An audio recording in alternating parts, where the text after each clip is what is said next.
எப்பொருள் யார் யார்வை கேட்பினும் அப்பொருள் மெய்ப்பொருள் காண்பது அறிவு. எப்பொருள் எத்தன்மையாயினும் அப்பொருள் மெய்ப்பொருள் காண்பது அறிவு. நாம் பல பல ஆண்டுகளாக நாம் நீர் மருத்துவத்தை பற்றி பேசி வருகிறோம். நோயற்ற ம். வாழ்வே குறைவற்ற செல்வம் என்பது ஒரு தமிழர் நாகரிகத்தின் அடையாளம். உலகத்தில் பல்வேறு வகை நாகரிகங்கள் இருக்கின்றன. ஒவ்வொரு நாகரிகமும் ஒரு மனிதனுக்கு ஏதாவது ஒன்று கற்றுத் தருகிறது. நாம் தமிழர் நாகரிகம் உலகத்துக்கு ஏதாவது கொடுக்க வேண்டும் என்பதற்காகவே வெங்கடேசன் என்கிற விஞ்ஞானி 25 ஆண்டுகளுக்கு முன்பாக ஏழை மக்களுக்கும் எளிய மக்களுக்கும் எளிய உணவை வைத்துக்கொண்டு மரணத்தை, நோயை எப்படி வெல்வது, இயற்கையிடம் உடம்பை எப்படி கொடுப்பது, இரண்டு வகையில் நாம் இந்த இயற்கையிடம் உடம்பை ஒப்படைக்கலாம். நோய்வாய்ப்பட்டு கடுமையான சித்திரவதை அனுபவித்து செலவு செய்து கேவலமாக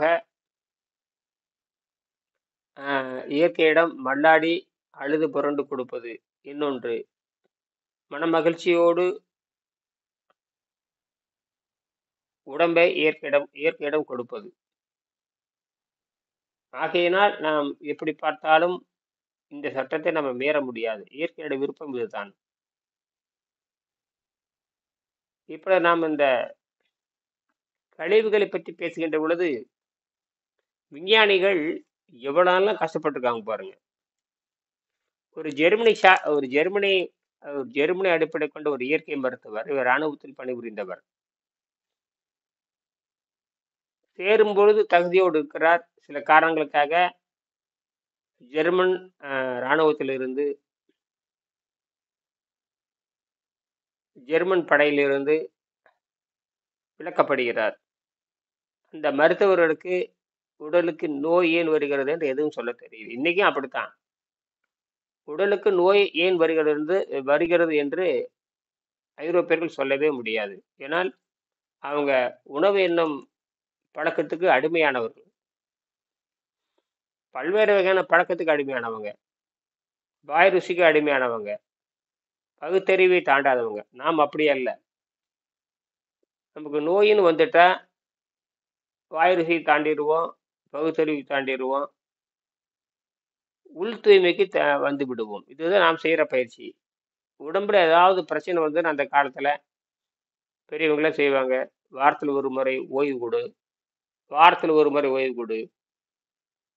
அப்புறம் குடலை கழுவு, இப்படியெல்லாம் பல்வேறு பழக்கம் இருந்தாலும் கூட நம்ம இடையில் இந்த வெள்ளைக்காரனுடைய தவறான கல்வி முறையாலும் உணவை பற்றி பேசுகின்றவர்கள் தவறான முறையில் பேசுகின்ற காரணத்தினாலும் இன்னும் நாம் நோயாளிகளாகவே இருக்கிறோம். இதையெல்லாம் புரிந்து கொண்டு நாம் பேசுகிறோம். தொடங்கிய விஷயத்துக்கு வருவோம். இப்போ பார்த்தீங்கன்னா, ஒரு ஜெர்மனி டாக்டர் கிட்டத்தட்ட 120 ஆண்டுகளுக்கு முன்பாக, ஏறத்தாழ 1922 மறைந்தவர். இந்த புத்தகம் பார்த்தீங்கன்னா ஏறத்தாழ 1900 எழுதியிருக்கலாம். ஒரு 52 வயசு வரைக்கும் வாழ்ந்தவர் தான் ஜெர்மனி மருத்துவர் அர்னால்டு எஹ்ரெட் என்கிற மிகப்பெரிய விஞ்ஞானி, மிகப்பெரிய புரட்சிக்காரர். பெண்களுக்கான பல நோய்களை எல்லாம் இயற்கை உணவை சாப்பிடுவதன் மூலமா, இயற்கை உணவை சாப்பிடுவதற்கும் நேரங்காலம், இயற்கை உணவு எப்படி சாப்பிட வேண்டும் என்பதற்கெல்லாம் வகுத்து கொடுத்தவர். அந்த பெண்களுக்கு ஏற்படுகின்ற அவர் சிக்கல்களை தீர்த்து வைத்து நல்ல குழந்தைகளை எப்படி பெற்றுக்கொள்வது என்பது அமெரிக்காவில் செய்து காட்டினார். ஜெர்மனியில் பிறந்திருந்தாலும் ஆனால் அவர் தொழில் புரிந்தது பெரும்பாலும் அமெரிக்காவில் தான் என்ற வரலாறெல்லாம் இதில் இருக்கிறது. இதில் நான் முக்கியமான பகுதி 115 ஒரு 4 வரி மட்டும் படிக்கிறேன். ஒரு மனிதன் எவ்வளவு ஒரு காட்டு பிராண்டியாக இருக்கிறான் என்பதற்கு இதில் எடுத்துக்காட்டு. இது உலகத்தில் இருக்கிற அத்தனை ஆண் பெண்கள் அத்தனை பேர் உணர வேண்டும். உடம்பை வைத்துக் கொண்டிருக்கிறவர்கள் சிந்திக்க வேண்டும். உடம்பை தனக்கு அறிவு என்றும், தான் அழகு என்றும், தான் பெரிய கம்பீரமானவன் என்றெல்லாம் கற்பனை செய்து கொண்ட காட்டு மிராண்டிகளுக்கான ஒரு சரியான செருப்படி. ஒவ்வொரு மனிதனும் தனக்குள்ளே எவ்வளவு கழிவுகள் வைத்திருக்கிறார் என்பதை நாம் சிந்தித்து பார்க்கலாம். கழிவுகள் நினைத்து பார்க்க முடியாத கழிவுகள். ஒரு மனிதன் உடம்புல அது சொல்றேன், நிறைய பேர் நினைக்கிறாங்க உணவு சாப்பிட்டாச்சு கழுவி போயாச்சு அப்படின்னு நினைக்கிறாங்க, பல்ல வளர்க்கியாச்சு கழுவி போயாச்சுன்னு நினைக்கிறாங்க. ஆனால் அந்த பிணவாடை போகவே போகாது. ஏனென்று சொன்னால் அதற்கு நீண்ட பயிற்சி வேண்டும். ஒரு கழிவை, அதாவது நாம் பிறந்திலிருந்து கழிவுகளால் தான் வளர்ந்து கொண்டிருக்கிறோம். பிறந்ததிலிருந்து கழிவுகளால் தான் இருந்திருக்கிறோம். நம்ம உணவு பாதை என்பது செரிமான பாதைன்னு சொல்லுவாங்க.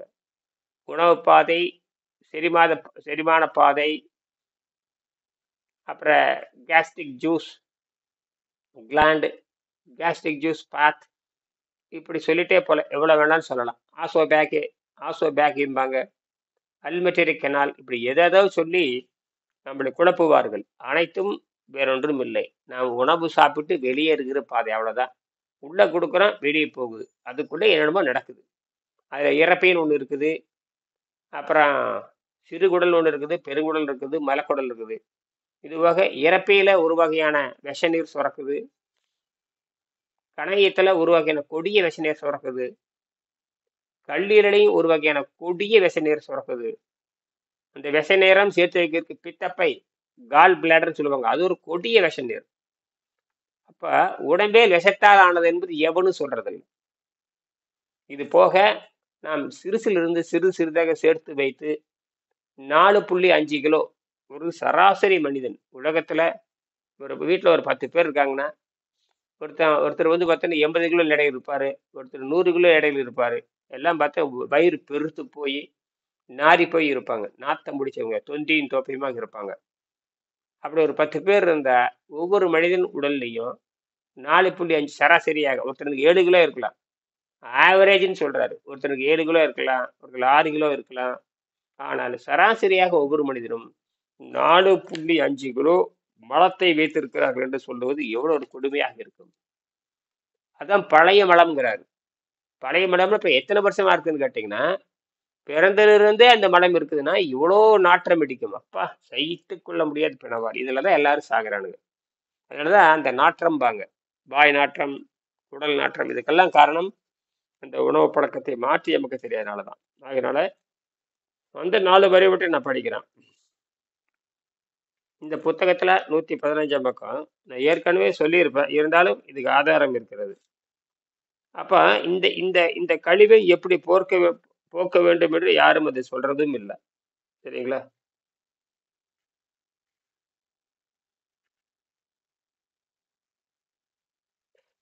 பாருங்க, the average individual carries the average, அதுக்கு முன்னாடி பல வரிகள் இருக்கிறது. The average individual carries around as much as pounds of uneliminated fecal, fecal, சொல்லலாம், fecal. The average individual carries around as much as 10 pound of uneliminated fecal matter in the body.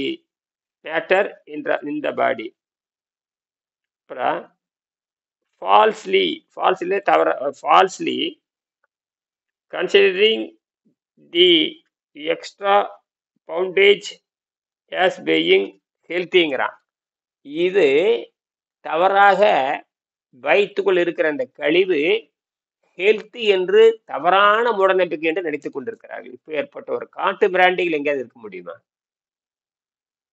இதை ஆராய்ச்சி பண்ணி எழுதுறாரு. ஆராய்ச்சி பண்ணி எழுதிட்டு அதுக்கு இந்த பின்னாடி ஆதாரம் காட்டுறாரு பாருங்க. பின்னாடி இந்த குடல், இந்த நாற்றம் பிடித்த குடல், இப்படி குடல் சுருங்கி போய் இருக்குன்னு எழுதுறாரு. இதுதான் உண்மை. இன்னைக்கு நீங்க ஆராய்ச்சி பண்ணி பார்த்தா சாதாரண உணவு உண்றான் பாருங்க, 3 வேளை சாதாரண உணவு. இந்த சாதாரண உணவுங்கிறது 3 வேளையெல்லாம் கிடையாதுங்க. 1 வேளை, 2 வேளை, 3 வேளையெல்லாம் இவன் மனதை விரும்பி விரும்பி வச்சிருக்கிறான். அதெல்லாம் உணவெல்லாம் ஒன்றும் கேட்கறது இல்லை. மனம் உடல் என்பது வேறு, வாய் ருசி என்பது வேறு, மனம் என்பது வேறு, இவன் விரும்புவது என்பது வேறு. விரும்புவது 24 மணி நேரம் விரும்பி கொண்டுதான் இருக்கிறான். வசதிக்கு தகுந்த மாதிரி 50 தடவை சாப்பிட்றான், 30 தடவை சாப்பிட்றான். இங்க அங்க வசதி, பொருள் ஆணவம், விருப்பம் இதெல்லாம் தொடர்ந்து இருந்துட்டே இருக்கும். எப்படி ஒரு வசதி படைத்தவனுக்கு அந்த ஆணவம் இருக்கிறதோ, இந்த திமிர் இருக்கிறதோ, அதே போலத்தான் உணவு என்ற ஒழுக்கமற்ற தன்மை பிறவிலிருந்தே இருக்கிறது. அது அனுபவிக்க வேண்டும், அனுபவிக்க வேண்டும், தின்று பார்க்க வேண்டும், உடல் கேட்காட்டியும் பரவாயில்ல. அந்த எண்ணம் இருந்துட்டே இருக்குது. ஆனால் அப்படி இருக்கிறப்போ, அவன் உடம்புக்குள்ள அவனுக்கு மரணத்தை உறுதி செய்வதற்காகவே தீய எண்ணம் அவனை வாழாமல் செய்து விடுகிறது. இதுல தீய எண்ணம் உள்ள பூந்துக்கும். நல்ல எண்ணம்னு ஒண்ணு இருக்குது. இந்த தீய எண்ணம் என்ன பண்ணுதுன்னா, மரணத்தை உறுதி செய்வதற்காகவே, அவனை சாகடிக்க வேண்டும் என்பதற்காகவே, தவறான வழியில் இந்த உடம்பை திருப்பி கொண்டு போய் அவனை மரணத்தில் சிக்க வைத்து விடுகிறது. இதுதான் அடிப்படை. அப்படி பார்க்கின்ற பொழுது, இந்த சாதாரண மனிதன் சாப்பிடுகின்ற பொழுது மனிதனுக்கு அது சுருங்கி போன குறிப்பாக பெருங்குடல். பெருங்குடல் என்பது ஏறத்தாழ 1.5 மீட்டர் இருக்கிறது. 1.5 மீட்டர்னா கணக்கு 1 மீட்டருக்கு 3.25 அடி போட்டுக்குங்க. அப்படி பார்த்தீங்கன்னா ஒரு கிட்டத்தட்ட 7 அடி 8 அடி வருது. கிட்டத்தட்ட பார்த்தீங்கன்னா 7 அடி வருது. 1.5 மீட்டர்னா அதில் பார்த்தீங்கன்னா 4 அடி 5 அடி அதில் ஒரு 3 ஒரு குறைஞ்சபட்சம் 6 அடி வருது நமக்கு. இது போக சிறுகுடல் வேற இருக்கு. அது ஒரு 7.5 மீட்டருங்கிறான். அடேங்கப்பா! அது 7.5 மீட்டரு, ஒரு 1.5 மீட்டரு, மொத்தம் 9 மீட்டரு. அப்படி கணக்கு போட்டு பார்த்தீங்கன்னா 27 அடி நம்ம உடம்புல இருக்கு. ஏறத்தாழ 30 அடி. சில பேர்த்துக்கு 30 அடி இருக்கலாம். சில பேர்த்துக்கு 27 அதெல்லாம் இருக்கட்டும். அப்படி இந்த குடல் சுருங்கி இருக்க காரணமே அந்த பழைய மலம்ங்கிறான். அதனாலதான் மலச்சிக்கல்ங்கிறான். அதனால அந்த நோய் தான் காரணம்ங்கிறான். அந்த மலச்சிக்கல் என்ன ஆகுதுன்னா, அதுல அமிலத்தன்மையும் பிசுபிசுப்பு தன்மையும் ஒட்டுகின்ற தன்மையும் பசைத்தன்மையும் உடலெங்கும் அப்படியே மெல்ல மெல்ல மெல்ல பரவி பரவி பரவி பரவி பரவி உச்சந்தலையிலிருந்து உள்ளந்தலை வரைக்கும் அந்த நாற்றம், அந்த கழிவு மூளைக்கும் மூளையிலும் போய் படிஞ்சிருதுங்கிறான். அது பல்வேறு வகையில படியும். கொழுப்பாக மாறி படியும், பல அசுத்தங்களாக படியும், பல அமிலங்களாக படியும், பல உப்புக்களாக படியும். அதுவும் பார்த்தேன், படிச்சு பார்த்தேன். பல வகையான விஷ உப்புக்களாக படிந்து விடுகிறது. அந்த விஷ உப்பு தான் சிறுநீர்ல வெளியேறுது. அந்த விஷ உப்பு தான் மலத்துல வெளியேறுது அப்படின்னு சொல்றாரு. இப்ப இதை பத்தி உங்களுக்கு கருத்து என்ன சொல்லுங்க?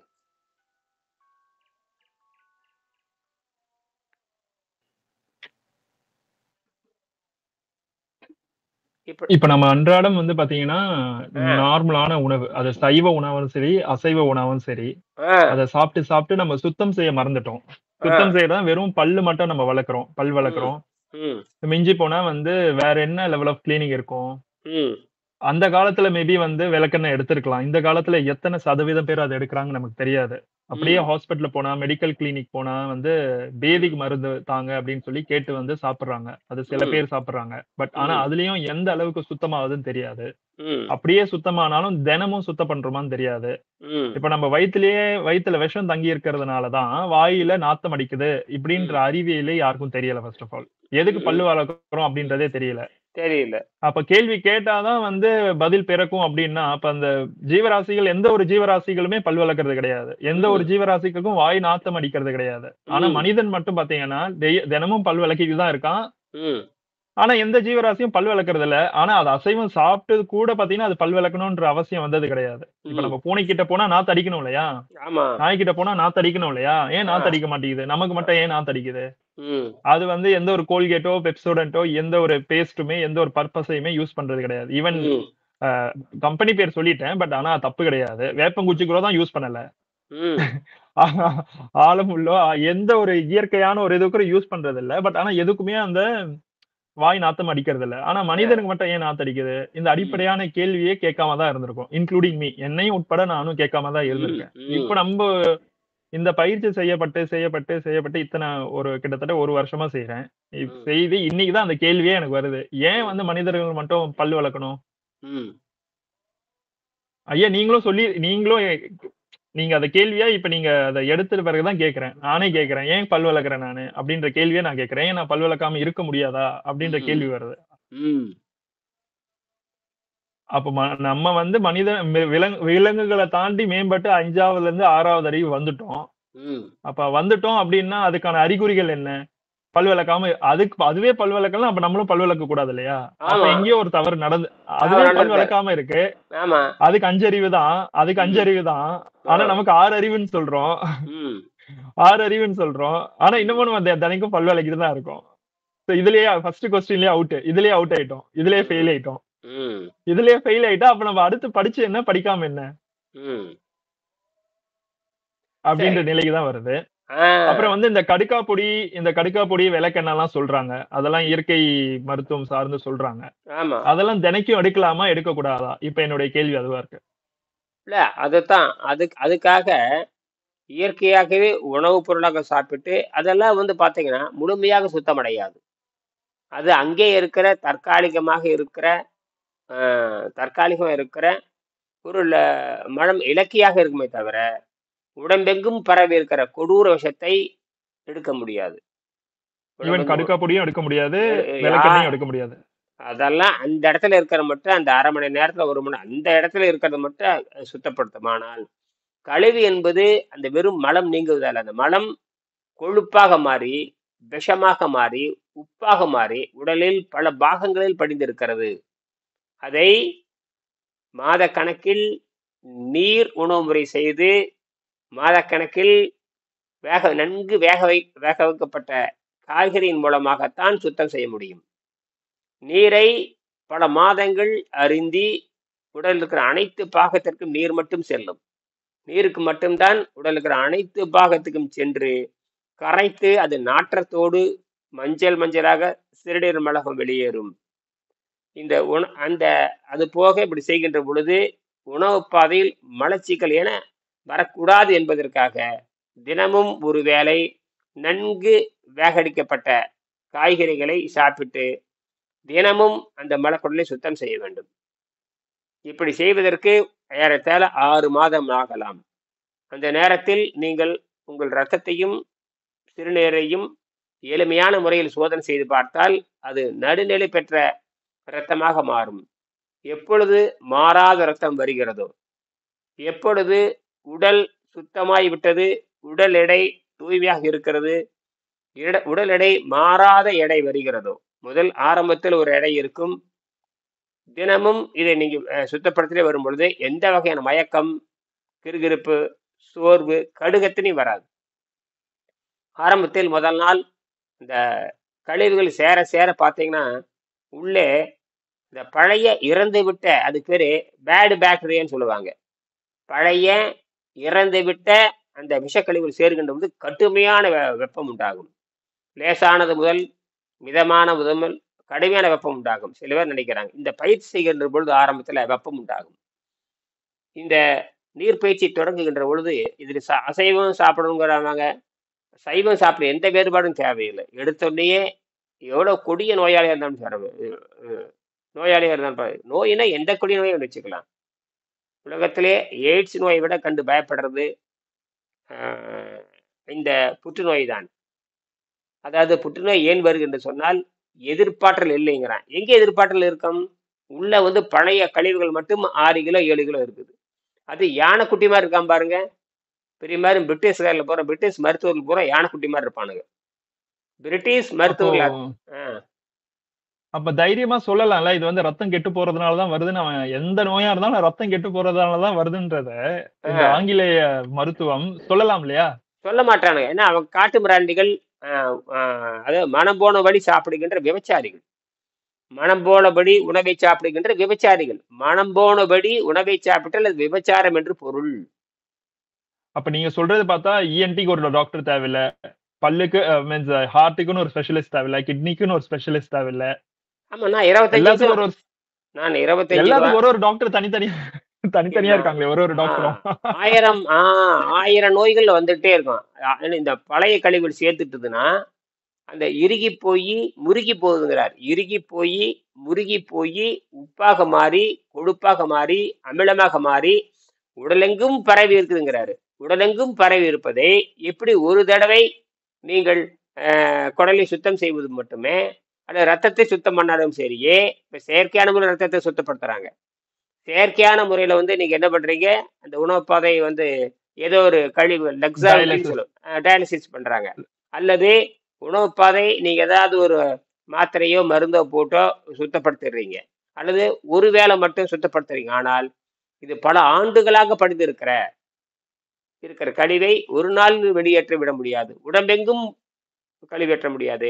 கிட்டத்தட்ட அந்த உங்கள் உடல் எடையில பார்த்தீங்கன்னா, உடல் எடைக்கு தகுந்த மாதிரி கிட்டத்தட்ட 20லிருந்து 30% கழிவாகத்தான் நிரம்பி இருக்கிறது. திடக்கழிவு போக திரவ கழிவு வேற இருக்கு. அது நாத்தம் சகிக்கவே முடியாது. திடக்கழிவு மட்டும் 5 கிலோ 6 கிலோ இருக்கலாம். இந்த திரவ கழிவு இருக்கு பார்த்தீங்களா, அதுதான் பொதன்னு எங்க பார்த்தாலும் மினுமினுப்பா இருக்கும். அந்த மினுமினுப்பு பார்த்தீங்கன்னா, ஒரு அழுகி போன பொருளை பார்த்து ஆசைப்படுவதை போல, ஒரு மின்னுகின்ற பொருளை பார்த்து ஆசைப்படுவதை போல எல்லா பெண்களுக்கும் ஆண்களுக்கும் அந்த கெட்டு போன அழுகி போன சதை அங்கங்க உப்பி போய் காட்டும். நாற்றத்தோடு இருக்கும். கொடூர நாற்றம் அடிக்கும். பிணத்தை விட மோசமான நாற்றம் அடிக்கும். அதுதான் அந்த அழுகி போன சதை. அப்படி பார்த்தீங்கன்னா, ஏறத்தாழ நான் என்னுடைய உடல் எடை நான் தொடங்கும் பொழுது கிட்டத்தட்ட 78 கிலோ எடை இருந்தது. அப்படி இப்ப நான் என்னுடைய எடை ஏறத்தாழ 58, 59 இருக்கும். எங்காவது நடைப்பயிற்சி போயிட்டு வந்து பார்த்தோன்னா, ஒரு 5 கிலோமீட்டர் 6 கிலோமீட்டர் நடைப்பயிற்சி போயிட்டு பார்த்தோம்னா, ஒரே நாள் எனக்கு 1.5 கிலோ குறையும். இந்த மாதிரி நன்கு சுத்தமான உடலுக்கு ஒரே நாளில் 56.5 கிலோ வரும். மீண்டும் 57 போய் 88 போயிடும். இதை விட மாறவே மாறாது. அப்படின்னா 78லிருந்து 58 தோராயமா வச்சிட்டாலும் கூட என்னுடைய உடல் எடை 20 கிலோ கரைஞ்சிருக்கு. அப்ப 20 கிலோ என்பது பழைய நாற்றம் பிடித்த மலம்னு இருக்கும். அதே போல இதை கண்டுபிடித்தார் வெங்கடேசன். உணவில்லாமல் வாழும் கலை நீர் உணவு முறை என்று உலகத்திற்கு கண்டுபிடித்து கொடுத்தார். இது உலக நாகரிகத்தை மேம்படுத்துவது. அதாவது டெஸ்ட்ரக்டிவ் சிவிலைசேஷன் ஆஃப் ஃபுட்னு எழுதுவார். அதாவது மனித நாகரிக டெஸ்ட்ரக்டிவ் டயட் ஆஃப் சிவிலைசேஷன். டெஸ்ட்ரக்டிவ்னா அழித்தல் அர்த்தம். ஆஃப் சிவிலைசேஷன் நாகரிகத்தை அழிக்கக்கூடிய உணவுன்னு சொல்லிட்டு அர்னால்ட் டெக்ரட் பார்த்தீங்கன்னா, டாக்டர் அர்னால்ட் டெக்ரட் இவர் தான் அவர் ஒரு 9 வகையான உணவுகளை எழுதுகிறார். மனித நாகரிகத்தை எப்படி உடனே கொள்ளும்? நம் உணவு மேன்மை தெரியுங்கிறோம் இல்ல, மனித நாகரிகத்தை அழிக்கக்கூடிய 9 வகை உணவை பத்தி சொல்றார். எவ்வளவு ஒரு விஞ்ஞானம் இருக்குது. மொத்தமாவே 9 வகை உணவு தான் இருக்கு. அசைவத்துல 4, சைவத்துல 5. இந்த 9 உணவுகள் எப்படி உள்ளே தங்குகிறது? ஏனென்று சொன்னால் இதுல ஆசையும் சேர்ந்து விடுகிறது, ருசியும் சேர்ந்து விடுகிறது. அப்படிதான் சொல்றாரு. நாம் திங்க ஆசை பெருக்கி விடுகிறது, அதில் மாட்டிக்கொள்கிறான்னு எழுதுறாரு. அப்ப ஆசை எங்கே வந்தது? நீதான் பெரிய அறிவாளி ஆச்சு, ஆசையை அடக்க வேண்டியதானே? நீதான் பெரிய அறிவாளின்னு சொல்றேன், ருசி அடக்க வேண்டியதானே? ருசி பல கோடி ஆண்டா இருக்குது, அது அடக்க வேண்டியதானே? இதெல்லாம் பழைய புராணம்னு சொல்றீங்க இல்லையா, அப்புறம் ருசி என்ன வெங்காயத்துக்கு வச்சுக்கிறீங்க? பசி என்ன வெங்காயம்? நீங்க தான் பெரிய அறிவாளி ஆச்சு, பசி இல்லாம வாழ வேண்டியதானே? நீதான் பெரிய புடுங்கிகளாச்சே, ஆசை இல்லாம வாழ வேண்டியதானே? அதேன்னா அதுவும் பல கோடி ஆண்டா தான் இருக்குது. ஏன் எல்லாம் வாயுவிலே திங்குறீங்க? மூக்கு வழியே திங்க வேண்டியதானே? ஏன் எல்லாம் வாயுவிலே திங்குறீங்க? காது வழியே சாப்பிட வேண்டியதானே? ஏன் மூக்கு வழி சுவாசம் பண்றீங்க? கீழே ஆசனத்தினுடைய சுவாசம் பண்ண வேண்டியதானே? இதெல்லாம் சிந்திக்க வேண்டாமா? கேட்ட அறிவாளின்னு சொல்றீங்க, எல்லாத்தையும் மாத்தி அமைப்புங்கிறீங்க. அங்க மாத்தி அமைங்களா பார்க்கலாம். என்னத்தை மாத்தி அமைக்கிறீங்க? அறிவற்ற ஜென்மங்களாக இருந்து கொண்டு நம்ம உலகத்தை நாசம் செய்து கொண்டு இருக்கிறோம். ஒவ்வொரு மருத்துவனுக்கு தகுதியே கிடையாது. ஒரு வெள்ளிங்கிரி மலையில எப்படி ஏறணும் இறங்கணும்னு சொல்றதுக்கு ஒரு தகுதியற்ற ஒரு மருத்துவர் உட்காந்துருக்கான். அவன் யானைக்குட்டி மாதிரி உட்காந்துருக்கான். அறிவே இல்லை அவனுக்கு. யானைக்குட்டி மாதிரி உட்காந்துட்டு இதயத்தை பத்தி பேசுறான். எப்படி உட்காந்துட்டு? அப்போ எந்த ஒரு மலை ஏற்றமா இருந்தாலும் அவங்க பிசிக்கலி ஃபிட்னு ஒரு சர்டிபிகேட் வாங்கிட்டு தான் ஏறணும், இல்லாட்டி ஏறவே கூடாது அப்படின்னு உத்தரவு போடணும். அது தவறு. அவன் இழைத்திருப்பான், இழைத்திருத்தவன் மட்டும்தான் மேல ஏறணும். போகும்போதே கொளுத்தவன் போக கூடாது அப்படின்னு சொல்லிதான் போகவே கூடாது. ஆமா, பொதுவாக கொளுத்தவர் தொந்தி பெருத்தவனும் குண்டி பெருத்தவனும் தொந்தி பெருத்தவனும் பின்னாண்ட இடுப்பு பெருத்தவனும் தான் போறானே தவிர இழைத்திருக்கும். அப்படி இருக்கவங்க மலையேறினா என்ன ஆகுங்கய்யா? ஒண்ணும் ஆகாது. வார்னிங்கா இப்ப நீங்க என்ன சொல்ல விரும்புறீங்க? இல்ல, அந்த கழிவுகள் நீக்கப்பட்டு அன்னப்பாதை தூய்மை செய்து மலக்கழிவு இல்லாத இழைத்திருப்பான் அவன் மட்டும்தான் மேலேறி வரணும். அதுக்குதான் அவங்க 40 நாள் என்ன பண்ணுவாங்கன்னா உண்ணாவிரதம் இருப்பாங்க. 40 நாள் உண்ணாவிரதம் இருந்து உண்ணாவிரதம் காலை முதல் மாலை வரை உண்ணாவிரதம் இருந்து மாலையில கனிகள் சாப்பிட்டு மலத்தை கழிப்பாங்க. இப்படி அந்த மலம், அதுக்கு தான் அந்த 40 நாள் ஒரு மண்டலம் சொல்லுவாங்க. அப்படி இருக்கிறப்ப அன்னப்பாதை பூரா தூய்மை ஆயிரும். நீரை அறிந்து மாலையில் அதுக்கு தான் மரக்கறி சாப்பிடுவோம்னு சொல்லுவாங்க. மரக்கறின்னு சொல்லுவாங்க. மரக்கறின்னு சொன்னாவே வெஜிடபிள் மட்டும்தான் சாப்பிடுவாங்க. காலை முதல் மாலை வரை நீரை மருந்தா இருந்துட்டு அந்த பொழுது சாயிற நேரம் இருட்டுறதுக்கு முன்னாண்ட காய்கறி மட்டும் சாப்பிட்டு சுத்தப்படுத்துவாங்க. அது அன்னைக்கு மட்டும் செய்யறது. அப்ப நீரை மருந்தி சாயங்காலம் காய்கறி சாப்பிடுறது இது மரக்கறி உணவுன்னே சொல்லுவாங்க. அதை மட்டும் சாப்பிட்றது எந்த பழக்கம் வச்சுக்க மாட்டாங்க. ஏன்னா தெய்வத்துக்கு குற்றமாயிரும். உடம்பு தான் குற்றமாகும் சொல்றான். தெய்வம்னா உடம்புத்தான் சொல்றான். தெய்வ குற்றம்னா உடம்புக்கு குற்றம் வருங்கிற இந்த காட்டு பிராண்டு வெவ்வேறு நினைச்சுக்கிட்ட புராண இதிகாசத்தை நம்பி நாசமா போயிட்டான். புராண புராண மூடப்பழக்கத்தை நம்புறது, மத மூடப்பழக்கத்தை நம்புறது, சாதி மூடப்பழக்கத்தை நம்புறது, அரசியல் மூடப்பழக்கத்தை நம்புறது, இப்படி மூடப்பழக்கத்திலேயே மூழ்கி மூழ்கி போயிட்டான். கேட்ட காட்டு மிராண்டிங்கிறான். இப்படி அந்த கண்ணை குத்திடும். சாமி ஒரு வெங்காயம் குத்தாது, அது செத்து போன பாரு. மேலே ஏறி இறங்கிறது செத்து போயிடறான். சாமி குட்டுறாங்கிற அறிவுட்ட முண்டமே ஒன்று உடம்ப கழுவாம போயிட்ட முண்டமே. நம்ம முன்னோர்கள் வகுத்து வச்சிருக்காங்களா முண்டமே. 48 நாள் நீங்க மரக்கறி உணவுன்னு சொல்றான். மரக்கறி உணவுனா காய்கறி தான். உடனே பூரி பொங்கல் நினைக்கிறேன் அறிவு கட்ட முண்டம். அது செயற்கை உணவோட முண்டம். இந்த மருத்துவ முண்டங்களும் சொல்றது இல்லை. என்ன முண்டங்கள் ஒவ்வொரு முண்டங்களும் பன்னிக்குட்டி மாதிரி உட்காந்துருக்கானுங்க. பன்னிக்குட்டி கூட வயிறு சிறுசா இருக்கு அத்தச்சோடு வயிற்ற போட்டுட்டு இதயத்தை பத்தி பேசுறான். அவன் தான் சாக சொல்லி முடிக்கிறது அவன் செத்து போயிடுறான். அதே மருத்துவர் சொல்லி முடிக்கல செத்து போயிடுறான். என்னடா கொடுமையா இருக்கு. இந்தியாவில் புகழ்பெற்ற செரியன் ஒரு ஆளு மருத்துவர் இருந்தாரு. அவர் இதயத்தையோ மாத்தி வச்சாரு. அவர் சொல்லி முடிக்கணும்னு சேர்த்து போயிட்டாரு. 120 கிலோ இருக்கிறாரு. என்ன அறிவு இருக்குது? அப்ப உன்னுடனே உனக்கு காப்பா தெரியாதா? அப்ப எப்படி கரைக்குதுன்னு தெரிய வேண்டாம்? அல்லது நீ செயற்கையாவே கரைச்சிருக்க வேண்டாமா? அல்லது இயற்கையா கரைக்க என்ன பெரிய அறிவாளிங்கிற? குடல் சுத்தமா இருக்கு, பெருங்குடல் சுத்தமா இருக்க வேண்டும். அங்க உள்ள வந்து கழிவுகள் இருக்கக்கூடாதுன்னு சிந்திக்க வேண்டாம். சொந்தமா சிந்திக்க வேண்டாம். படிச்சியே மூளைக்கு வேலை இல்லை. பன்னிக்குட்டி மாதிரி உட்காந்துட்டு மருத்துவம் பார்க்கறதா? உன்னுடைய நாற்றமே அந்த நோயாளி கொண்டு போடுமே. உன்னுடைய கிருமிகளே நோயாளி கொண்டு போடுமே. நேற்று கூட பாத்தீங்கன்னா ஏதோ பல் மருத்துவமனையில வந்து ஏதோ பண்ணியிருக்காங்க. நேற்று மட்டும் 8 பேர் இறந்துருக்காங்க. அது எப்படியும் இந்த 8 பேருங்கிறது ஒரு 4-5 வருஷத்துல இறந்துருக்குறாங்க. பல்லு கிருமியினால. இவனுடைய கிருமி அவனுக்கு போயிடுச்சு, மருத்துவருடைய கிருமி அங்க போயிடுது. மருத்துவம் பிணவாடை இருக்கிறவன் அவன் கிருமி அங்க தள்ளி விட்டான். இவனுடைய கிருமி இவனுக்கு வந்துருச்சு.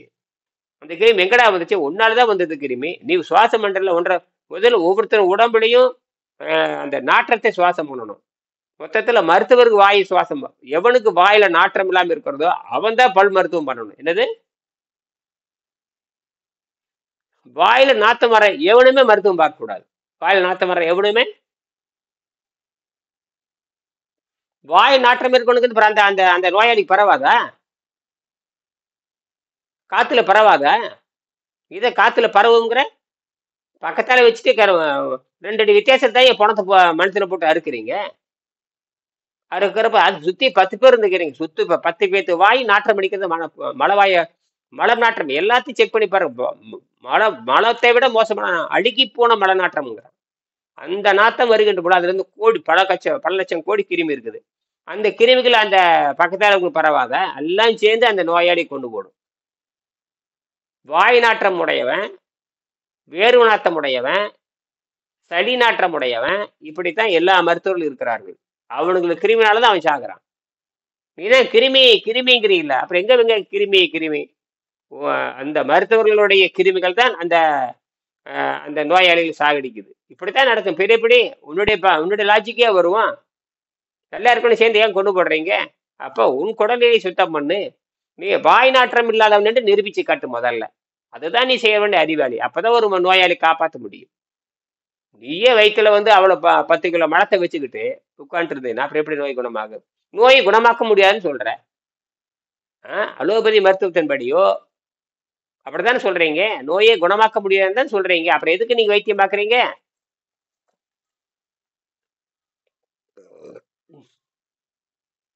இதைத்தான் நாங்கள் கேட்கிறோம். ஆகையினால அறியாமையிலிருந்து அது இருந்துட்டு போட்டோம். அப்ப அப்படின்னா உடம்பு தானாவே செரிமானமாக முடியும். தானாவே குணமாகாத ஒரு உடம்பு வந்து ஒரு உணவை சாப்பிட்றோம், அது தானாவே செறிவாகுது.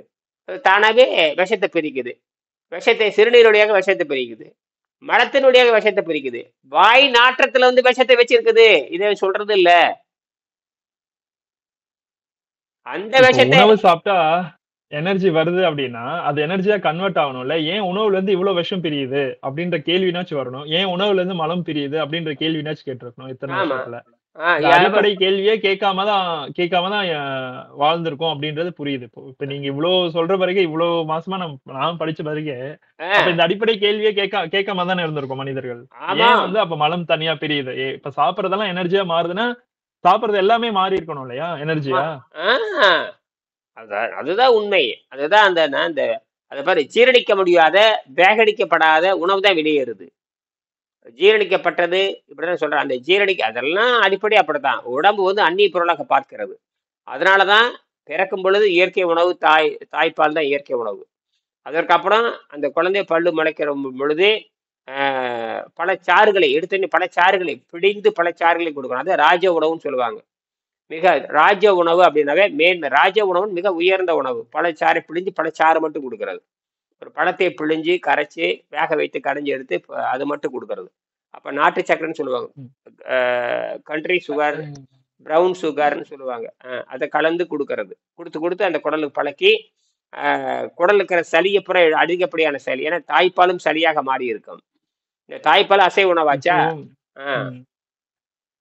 சொல்லுங்க. நீங்க சொல்றத நான் யோசிச்சுட்டு இருக்கேன். பேரலா என்ன திங்கிங் போயிருக்கேன்னா, அப்ப சின்ன வயசுல இருந்து நமக்கு ஸ்கூல்ல எல்லாம் என்ன சொல்லி கொடுக்கப்பட்டதுன்னா, நம்ம சாப்பிட்டுட்டு தேவையில்லாத கழிவுகள் தான் உடம்பு வெளியேற்றுது அப்படின்னு நம்ம அப்படிதான் படிச்சிருக்கேன். சோ அப்ப தேவையில்லாத கழிவுகள் வெளியேற்றுவதில்லை அப்படிதானே ஐயா? நான் எப்படி புரிஞ்சுக்கணும் அப்போ? ஆமா, உணவு கழிவாதான் மாறுது. பட் ஆனா சின்ன வயசுல என்ன படிச்சிருக்கணும், அதுல இருந்து எனர்ஜியை எடுத்துக்கிட்டு கழிவை தான் வெளியேற்றுது அப்படின்னு சொல்றாங்க. அப்ப அது தப்பு இல்லையா? ஆமா, தப்பு தப்பு தப்பு தப்பு தப்பு. அப்ப நம்ம என்ன புரிஞ்சுக்கணும்? அங்க உள்ள சாப்பிடுற உணவு சாராயமாகத்தான் மாறும். உள்ள சாப்பிடுற உணவு சாராயமா மாறும். அப்ப அந்த உணவுல இருந்து நம்ம உடம்பு என்ன எடுத்துக்குது? வெறும் சாராயமா மட்டும்தான் எடுத்துக்குது. ஆமா, போதைப் பொருளை மட்டும் இருந்து அப்ப என்ன எடுத்துக்கிறது? வெறும் வந்து சாராயம் மட்டும் தான் எடுத்துக்குது. அப்புறம் அந்த சக்கையை தான் சக்கை கிடையாது, மிச்சதெல்லாம் வெளியே தள்ளிடுது. இந்த ஜூஸ்னாவே சாராயம் தான். ஜூஸ் எக்ஸ்ட்ராக்ட்னாவே சாராயம் தான். உணவுல இருந்து சாராயம் தான் வர முடியுமே தவிர எனர்ஜி என்பது இயற்கையாக இருக்குது பாருங்க. சூரிய எனர்ஜி என்பது வேற, ஜூஸ் என்பது சாராயம், ஆல்கஹால் என்பது வேறு. நாம் சாப்பிடுற அத்தனை உணவும் ஆல்கஹாலா மாறிவிடும். நாம் சாப்பிடுகின்ற அத்தனை உணவுகளுமே எதுவா மாறும்? நான் காட்டுறேன் பாருங்க. நாம் சாப்பிடுகிற மாறிடுது. விஞ்ஞான ரீதியா ஆல்கஹாலா தான் மாறும். எவனாலே மாத்த முடியாது. சாம்பார் ஊத்தி சாப்பிட்டாலும், ரசம் ஊத்தி சாப்பிட்டாலும், தயிர் ஊத்தி சாப்பிட்டாலும் எல்லாமே அது ஆல்கஹாலா தான் மாறுதுன்றீங்க. அப்படின்னு விஞ்ஞானம் பயோகெமிஸ்ட்ரி அப்படிதான் சொல்லுது. பாருங்க, பயோகெமிஸ்ட்ரி அப்படிதான் சொல்லுது. என்ன சொல்றான்னா, என்ன அதை வேணா படிச்சு காமிக்கிறேன். ஈக்கள் மாறிக்கொண்டு இருக்கணும். இது வந்து ஒரு பயோகெமிஸ்ட்ரி இல்ல, எவல்யூஷன் ப்ராசஸ் என்ன நடக்குன்னு கண்டுபிடிக்கிறான். ஈக்களே வந்து ஈக்கள், அதாவது பழையின்னு சொல்லுவாங்க. பழையின பெருசு பெருசா இருக்க பழத்தை மட்டும் சாப்பிடுகின்ற ஈ. அந்த பழம் எங்க ஒரு பழத்துக்கு ஒரு காலம் இருக்கும். நன்கு பழுத்துச்சுன்னா அந்த பழத்தை சாப்பிடுவதற்கு பரிணாமத்திலிருந்து ஒரு ஈ வரும். அந்த பழம் பழுத்து வருகின்ற காலத்தை மட்டும் அந்த ஈ உற்பத்தி ஆகும். அதுக்கப்புறம் அந்த ஈ காணா போயிடும். அந்த ஈல சில மாற்றங்கள் கண்டுபிடிக்கிறாங்க. அதை வைத்துக்கொண்டு அப்ப பல கோடி ஆண்டுகளாக இந்த ஈ மாறிட்டு வருதுங்கிற. அந்த ஈனுடைய டிஎன்ஏ மனித உடம்புல இருக்குதுங்கிறான். ஒரு ஈக்கும் மனிதனுக்கு என்ன தொடர்பு இருக்குதுன்னு பாருங்க. அந்த ஈல இருக்கிற டிஎன்ஏ, அந்த என்ஜைமு அல்லது ஜீன் இதெல்லாம் மனித உடம்புல இருக்குதுங்கிறான். இதுதான் வந்து சாராயமா மாத்துதுங்கிறான். அப்படின்னா அந்த ஜீன் நம்ம உடம்புல இருக்கு. எதுடைய ஜீன்? அந்த ஜீனுக்கு பேரு சொல்லி இருக்கிறான். அந்த பழத்தில் இருக்கு. அது என்னமோ பேர் சொல்றான் பாருங்க. ஏற்கனவே பத்தி பேசியிருக்கோம். டார்வின் பரிணாம அதுவே போட்டிருக்கிறான். டார்வின் பரிணாம கொள்கை வெறும் கொள்கை அல்ல, அது நிஜம் என்று நிரூபிக்கப்பட்டுள்ளது. அது நிஜம் என்று இப்போதும் நாம் எதிரிலேயே பரிணாமம் நடந்தபடிதான் உள்ளது. கடந்த 20 ஆண்டுகளில் ஈக்களில் புது ஜீன்கள் தோன்றி அவற்றை இயற்கை தேர்வில் ஜெயிக்க வைத்துள்ளது. அந்த புது ஜீன்கள் அதில் உற்பத்தி ஆகுதுங்கிறான். அப்படின்னு என்ன தெரியுமா அர்த்தம்? இல்லாத ஜீன்கள் கூட புதுசா உற்பத்தி ஆகும். இல்லாத ஜீன்கள் கூட புதுசா உற்பத்தி. அப்ப இது யார் உற்பத்தி ஆகுது? அப்படி யார் உற்பத்தி பண்றாங்கன்னா, அப்ப வெளியே இருந்து இயற்கை வந்து மனிதனை மாத்துது. ஏன்னா ஈக்கு அறிவு கிடையாது. ஈக்கு எந்த அறிவும் கிடையாது. சிந்திக்கிற அறிவோ செயல்படுகிற அறிவோ கிடையாது.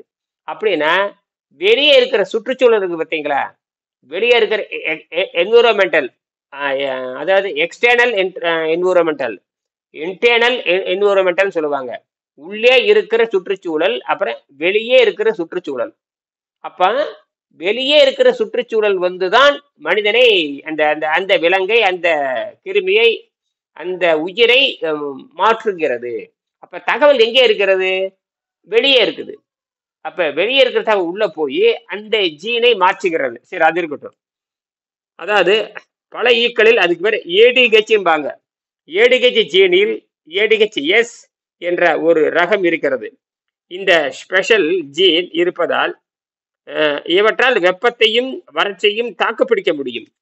அந்த ஏடிஹெச் அப்படிங்கிற இந்த ஜீன் இந்த வெப்பத்தை தாக்கு பிடிக்கிற மாதிரி அது வளர்கிறது. இப்ப பருவநிலை மாறுதுன்னு வச்சுக்கோமா, சொல்றாங்க பருவநிலை மாறுது, வெப்பம் மாறுது பொழுது இந்த பரிணாமத்தில் இந்த ஈக்கள் அந்த வெப்பத்தை எதிர்த்து போராடுற மாதிரி ஒரு தகவல் உள்ள வாங்கிட்டு வருது. இப்ப இதுல இருந்து புரிஞ்சுக்கணும். அப்படின்னா ஒரு மனிதன் வந்து உணவு பழக்கத்தை விடுவதற்கு 15 ஆண்டுகள் தேவைப்படுகிறது. அப்ப இந்த ஜீன்கள் மாறுதுன்னு சொல்ற மாதிரி அது கரெக்டா வருது.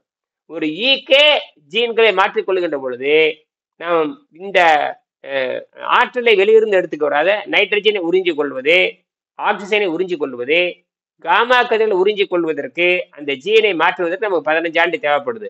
15 ஆண்டு நமக்கு உள்தூய்மை தேவைப்படுது.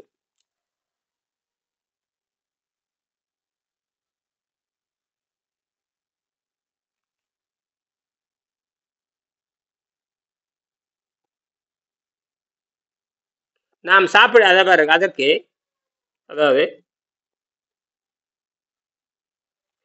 இடத்திற்கு ஏற்ப, அதாவது அச்சரகைகளுக்கு ஏற்ப உலகில் வெப்ப கூடி குறையும். அச்சரகைக்கு ஏற்ப, அதாவது அச்சரகைகளுக்கு ஏற்ப உடலின் வெப்பம் கூடி குறையும் அல்லவா? அதற்கு ஏற்ப ஒரு சில ஜீன்கள் லேசான வித்தியாசம் இருக்கும். ஏடிஹெச் என்பது ஒரு ஜீனின் பெயர். இதன் வேலை ஆல்கஹால், அதாவது சாராயத்தை உடைப்பது. ஆல்கஹாலை உடைப்பது. நாம் சாப்பிடுவது தோசையோ இட்லியோ இடியாப்பமோ எதுவோ வேற எந்த அரிசி பண்டங்களாக இருந்தாலும் அது முதலில் சர்க்கரையாகவும் அடுத்து சாராயமாகவும் முடிவில் கரி அமில வாயுவாகவும் மாறி தீரே ஆக வேண்டும். அதாவது சாராயமாக மாறிவிடும், கடைசியில கரி அமிலமாக மாறிவிடுகிறது. அதான் கார்பன் டை ஆக்சைடு. அப்ப சாராயத்திலிருந்து தான் கார்பன் டை ஆக்சைடு வரும். என்ன வரும்? இந்த ஏடிஹெச் இந்த பழையில் இருக்கிற அதே ஜீனு தான் நம்ம வயிற்றுக்கு உடம்புலையும் இருக்குதுங்கிறான். அப்ப தெரிஞ்சு போச்சா? அப்ப அப்பதான் புல்லாகி பூடாகி பல்லுருவமாய் மனிதராய் தேவராய் கணங்களாய். இதைதான் தமிழ் கூறும் நல்லுலகம் சொல்லுகிறது. ஆக பரிணாமம் என்பது காட்டு மிராண்டிகளுக்கு, அதாவது பிரிட்டிஷ் காட்டு மிராண்டிகளுக்கு தான் புதுசே தவிர தமிழ் நாகரிக மாந்தனுக்கு பழையது. அப்ப இவன் பரிணாமறிவியலை புரிந்திருக்கிறான். நம்ம பக்தி மார்க்கம் சொல்லக்கூடிய பக்தி மார்க்கம் தூய மார்க்கம் அர்த்தம். இப்ப இருக்கிற பக்தி மார்க்கம் வேற, 2000 ஆண்டுக்கு முன்னாடி பக்தி மார்க்கம் என்பது அதை நேர்மையாக வாழ்வது, ஒரு சிந்தனையோடு வாழ்ந்து சிந்தனையிலே மடிந்து விடுவது, யாருக்கும் எந்த கெடுதலும் செய்யாமல், எந்த உயர்வும் இல்லாமல் எந்த தாழ்வும் இல்லாமல் ஒற்றையை சிந்தித்துக் கொண்டு அப்படியே போயிடுறது. கோயில் வர்றதுக்கு முன்னாடி பக்தி மார்க்கம் வந்தாச்சு. கட்டடங்கள் வருவதற்கு முன்பாகவே கோயில் கட்டுமானங்கள் வர்றதுக்கு முன்னாடியே பக்தி மார்க்கம் வந்தாச்சு. பக்தி மார்க்கம் வந்து அரசர்கள் அதை பின்பற்றினார்கள். அதற்காக ஒரு ஆலயம் தொடங்கினார்கள். வேலை வாய்ப்பை உண்டாக்குவதற்கும் அறிவை பெருக்குவதற்கும் பல்வேறு சிந்தனை உருவாக்குவதற்கும் பல கலைகளை கற்று மனிதன் இருக்கிறான். பல கலைகள் கற்றுக்கிறான். அந்த கலைகளுக்கு வேலை கொடுப்பதற்காகவே பிரம்மாண்டமான 1,00,000 பேருக்கு வேலை கொடுக்கணும். அந்த காலத்துல மக்கள் தொகை ரொம்ப குறைவா இருக்கும். அந்த மக்கள் தொகையா இருக்கிறவங்க அத்தனை பேருமே இந்த அப்படின்னா மொத்த பேர் அங்க வேலை செய்வாங்க. அந்த உலகமே அங்க வேலை செய்யும். மக்கள் தொகை அவ்வளவுதான் இருக்கும். அதை வைத்துக்கொண்டு அவன் கட்டடம் கட்டினான். அப்ப எவ்வளவு பேருக்கு அப்படின்னா எத்தனாயிரம் ஆண்டுகளாக இந்த அறிவு இருந்திருக்கும் பாருங்க. அப்ப தமிழர் நாகரிகம் என்பது ஏறத்தாழ சுமேரிய நாகரிகம் எல்லாம் 3000 ஆண்டு 4000 ஆண்டுக்கு மேல கிடையாது. தமிழர் நாகரிகம் தான் 20,000 ஆண்டுகள். இங்க சென்னைக்கு பக்கத்தால திருவள்ளூர் ஒரு இடம் இருக்கு. சென்னைக்கு பக்கத்துல திருவள்ளூர்னு இடம் இருக்கு. அங்க போனீங்கன்னா அது திருப்பதி கிட்ட சேர்ற இடம். அந்த குடிலம் கேவ்னு சொல்றாங்க. இப்ப கண்டுபிடிச்சிருக்காங்க குடிலம் கேவ். கிட்டத்தட்ட பாத்தீங்கன்னா 2 லட்சம் ஆண்டுகளுக்கு முன்பாக மனிதன் வாழ்ந்திருக்கான். ஆச்சரியமா இருக்கு. இங்க போனாலும் போய் பார்த்தா பல கற்கோடாரிகள், கற்சிப்பிகள், கற்கத்திகள், கற்கால மனிதன் அங்க வாழ்ந்திருக்கான். இப்ப அதை கண்டுபிடிச்சிருக்காங்க. அவர் வெள்ளையர் தான் ஒரு ஜெர்மானியர் என்னவோ நினைக்கிறேன், அவர் கண்டுபிடிச்சிருக்காரு. இப்ப வந்து அது தமிழ்நாடு தொல்லியல் பாதுகாக்கப்பட்டு இருக்கிறது. போய் பார்க்கலாம். அப்படின்னா 2,00,000 ஆண்டுகளுக்கு முன்பாகவே ஏறத்தாழ அது போது 15 லட்சம் ஆண்டு வரைக்கும் போகுதுங்கிறான். கன்ஃபார்ம் பண்றான். ஏன்னா இந்த ராமபித்தகேஸ், ஹோமோசபியன், இந்த ஹோமோசபியன் அங்க வாழ்ந்திருக்கிறான். அப்படின்னா தமிழ்நாடு வந்து மனிதனே தோன்றி இருக்கிறாங்க, மனிதனே அல்லது வாழ்ந்திருக்கிறான். நீங்க வந்து 50,000 ஆண்டுக்கு முன்ன அங்கிருந்து வந்தாங்கிறான். இல்ல, தமிழர் நாகரிகம் என்பது அல்லது மனிதன் அங்க வச்சிருக்கலாம். அதுக்கப்புறம் தான் கத்து மொழியை வச்சிருக்கான். கிறுக்கெழுத்து இருந்திருக்கதும், பல்வேறு சித்திர எழுத்துக்கள், கிறுக்கெழுத்துக்கள் வந்து வந்து வந்து வந்து வந்து வந்துதான் நாம பார்க்கறப்ப நாகரிக எழுத்து. இந்த எழுத்து அப்ப கிடையாது. அப்ப அவன் கற்கோடாரி பயன்படுத்தி இருக்கிறான். இன்னைக்கு அப்ப அந்த வரி வடிவம் வந்து பிராமிய தமிழ் அதெல்லாமே வந்து இங்க இருந்திருக்கு. ஃபுல்லாமே வந்து தமிழ். அது பேரு தமிழின்னு பேருங்க. பிராமி அது கிடையாது. அடிச்சு செருப்பால் அடிக்கணும். அப்ப இப்ப தமிழ். அது பிராமிங்கிற பேரே கிடையாது. பிராமிங்கிற சொல்லே தப்பு. பிராமிங்கிற சொல்லே தவறானது. அப்ப இந்த சொல்லுக்குற நான் எப்பயோ கேள்விப்பட்டிருக்கேன் பாருங்க. இப்ப சொல்றேன், எனக்குள்ளேயே அந்த சொல்ல விதைச்சிருக்காங்க. அப்படின்னா தப்பா விதைச்சிருக்காங்க. அதை தப்பா வச்சுட்டாங்க. அதை அடிச்சு நொறுக்கிட்டாங்க. எல்லாருமே நிரூபிச்சாச்சு. அதை தமிழ்னு தான் சொல்லணும். இனிமேல் யாரும் அதை சொல்லக்கூடாது. காட்டுமிராண்டிகள் திருப்பி திருப்பி சொல்லணும். காட்டுமிராண்டிகளும் பழமைவாதிகளும். அப்ப நம்ம என்ன அப்ப பழைய தமிழ் என்னன்னு சொல்லணும்? தமிழின்னு தான் சொல்லணும். தமிழின்னு தான் சொல்லணும். தமிழி, அசோக தமிழி. எவன் பேர சொன்னாலும் பின்னாடி அந்த பிரமீன் எங்க வருது அங்க தமிழ்னு போட்டுக்கணும். தமிழ் தான் உலகெங்கும் இருந்திருக்கிறது. உலகெங்கிலும் தமிழ் இருந்திருக்கிறது. எல்லா நாட்டு மொழிகளிலையும் தமிழ் சொற்கள் வந்து 1 விழுக்காடு கலந்திருக்கும். 1 விழுக்காடு கலந்திருக்கும். அதனாலதான் சொல்றேன், நீ சைனாவில் எடுத்தாலும் தமிழ் மொழி கலந்திருக்கும். ஜப்பான் எடுத்தாலும் தமிழ் மொழி கலந்திருக்கேன். கொரியா எடுத்தாலும் தமிழ் மொழி கலந்திருக்கும். இந்தியாவில் இருக்கிற அத்தனை மொழியிலுமே 20 விழுக்காடு தமிழ் கலந்திருக்கேன். மற்ற தமிழும் வேற ஒரு மொழியும் ஒன்று தமிழும் உருதும் கலந்திருக்கும். தமிழும் ஹிந்தியும் கலந்திருக்கும். தமிழும் சமஸ்கிருதம். இப்படி சமஸ்கிருதமே கலவை மொழி தான். இப்படி திருடி திருடி திருடி அது வந்து திருடர்கள் பண்ற வேலை தான். மனித திருடர்கள் வந்து எது வசதி அந்த திருடுவாங்க. அப்படி இருந்துட்டு திருடர்களை தன்னை யோகியனாக காட்டிக் கொள்வார்கள். திருடர்கள் வந்து தன்னை யோகியனாக காட்டிக் கொள்வார்கள். அப்படித்தான் அது. அதுக்கு பேர் நல்லவனை போல் இருப்பானான் பரமசண்டாளன். அப்படித்தான். அதனாலதான் இப்ப இன்னும் மறைக்க பழக்கிறாங்க. இப்ப பாத்தீங்கன்னா தமிழ் இப்பதான் சொல்றீங்க. அப்ப தமிழ்நாடு பூரா அறிவு புரட்சி பண்ணியிருக்குது. அப்படின்னா 6,000 ஆண்டுகளுக்கு முன்பாகவே தன் பேரை வந்து பாலை எழுதியிருக்கான்னு எப்பேற்பட்ட அறிவியல் சமூகமா இருந்திருக்கு வேணும். எல்லாரும் எழுத படிக்க தெரிந்தவங்க. பானையில பேர் எழுதுறான்னா யார் எழுதுவாங்க? அரசனா எழுதுவான்.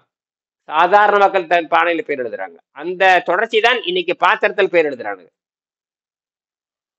பாத்திரத்துல பேர் எழுதுறது, ஒரு மரத்துல கிறுக்கி வைக்கிறது, மரப்பட்டையில் எழுதுறது, கழிவிரல் எழுதி வைக்கிறது, இதெல்லாம் எப்பங்க? அதெல்லாம் வந்து 1,00,000 ஆண்டு பழக்கம். அது 1,00,000 ஆண்டு பழக்கம். அப்ப இந்த ஜீன் உள்ள இருக்குது. என்ன இந்த ஜீன் எங்க இருக்குது?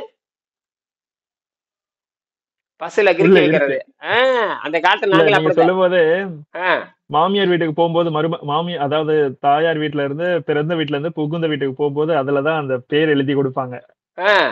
இப்போ உள்ள பழக்கம் தானே அது. அதெல்லாம் 1,00,000 ஆண்டு கிஃப்ட் ஐட்டம்ஸா கொடுக்கும் பொழுது நம்ம பேர் எழுதி அவங்களுக்கு கொடுப்போம்.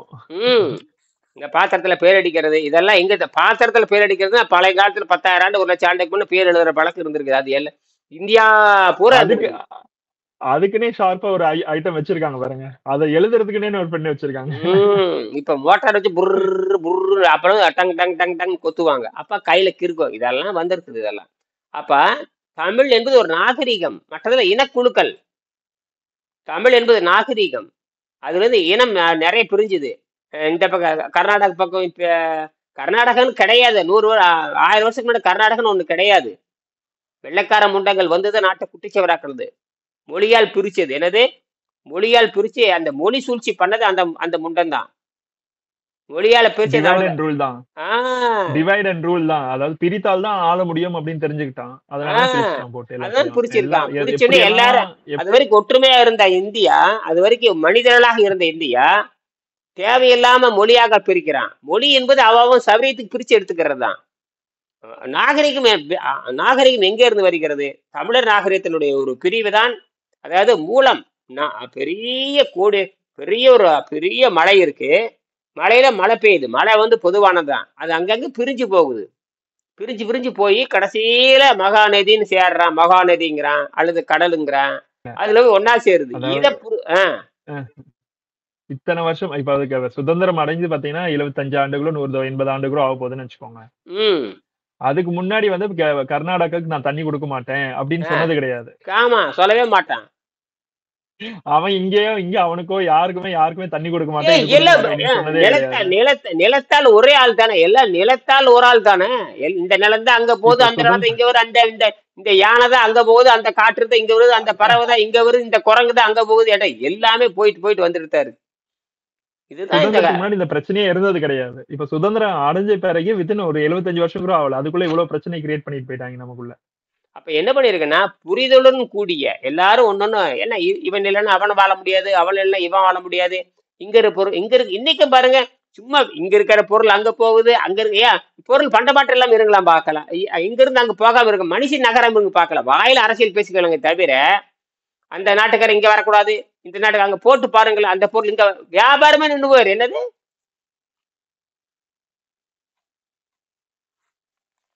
சும்மா அப்படி இருக்கு. அப்படி யாரு அப்ப கர்நாடகத்துக்காரன் இங்க இருந்து வரக்கூடாதுன்னா, இங்க இருந்து மின்சாரம் அங்க போகக்கூடாது. இங்க இருந்து கர்நாடகத்துக்கு மின்சாரம் இங்க இருந்து நெய்வேலியில இருந்து மின்சாரமே போகுது.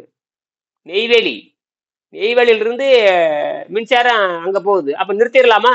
ஸ்டீல் உற்பத்திகள், ஸ்டீல் செய்யறது மிச்சம் எல்லாமே வந்து பாத்தீங்கன்னா தமிழ்நாட்டுல ஒரு இடத்துல ஒண்ணு ஃபேமஸ் தான்.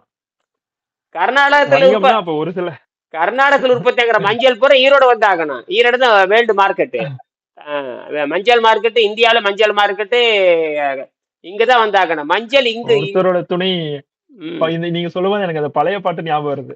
சிவாஜி பாடுவார். சிவாஜி மீன்ஸ் பாரதியார் வேஷம் போட்டுட்டு வருவார் பாத்தீங்களா? ஆமா, சிந்து நதியின் இசை நிலவினிலே சேரன்னு அந்த பாட்டு பாடுவார். இங்க இருக்கிற வெத்தலை அங்க போகணும், காவிரி வெத்தலை. கங்கை நதி புறத்து கோதுமை பண்டம், காவிரி வெற்றிலைக்கு மாறு கொள்வோம், நாங்க வெற்றிலை கொடுத்து கோதுமை வாங்கிக்குவோம் அப்படின்னு பாடியிருக்காரு பாருங்க. அப்ப பண்டமாற்றம் எவ்வளவு நாகரீகமா இருந்திருக்கு பாருங்க. ஆக நாம் மொழியால் பிரிக்கப்பட்டு இருக்கிறோம். இதுதான் வெள்ளக்கார விபச்சாரிகள் அப்படிதான் பண்ணுவாங்க. விபச்சாரிகள் தானுங்க அவங்கெல்லாம். கடைசியில் என்ன ஆகி போச்சுன்னா, சொந்த நாகரிகத்தை விளக்க ஆரம்பிச்சுட்டான். இப்ப இங்கிலீஷ்ங்கிற ஒரு நாகரிகம் வந்து நாட்டவே கொடுத்து குட்டிச்சலாயிடுச்சு. விபச்சாரத்தை வளர்க்கறது இங்கிலீஷ் தான். எவன் இங்கிலீஷ் பேசுறானோ அவன் விபச்சாரின்னு தான் அர்த்தம். என்னத்தை இங்கிலீஷ் படிச்சு என்னத்தை இந்த நாட்டை மாத்தி இருக்கிறேன்? உன்னுடைய நாகரிகத்தை நீ வெளியே சொல்லணும். ஒரு தமிழர் நாகரிகம், சுமேரியன், அவன் நாகரிகத்தை இந்த நாகரிக மனிதனுக்கு என்ன தெரிகிறது?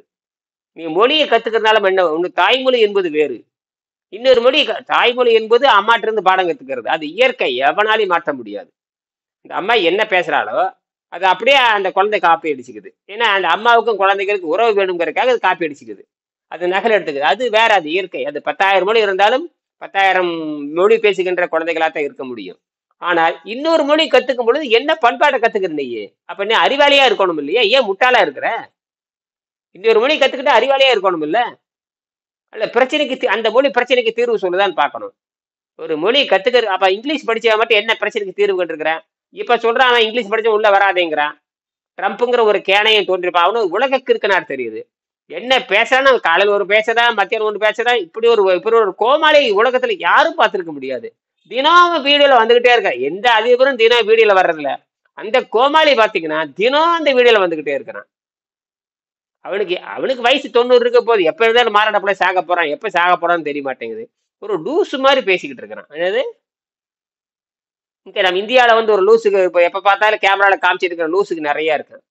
அந்த லூசுக்கு மாதிரி அவனு ஒரு லூஸ் ஆடுத்தாரு. அவன் வந்து ஒரு சினிமா நடிகை, அவனு ஒரு ஊதாரி. அவனும் ஏற்கனவே பார்லிமெண்ட்ல உள்ள பூந்து நாசம் பண்ணவன். அவன் மேல பல வழக்குகள் இருக்குது. பொம்பளை வழக்கு, ஆம்பளை வழக்கு, விபச்சார வழக்கு, என்ன இளவோ எல்லாம் இருக்குது.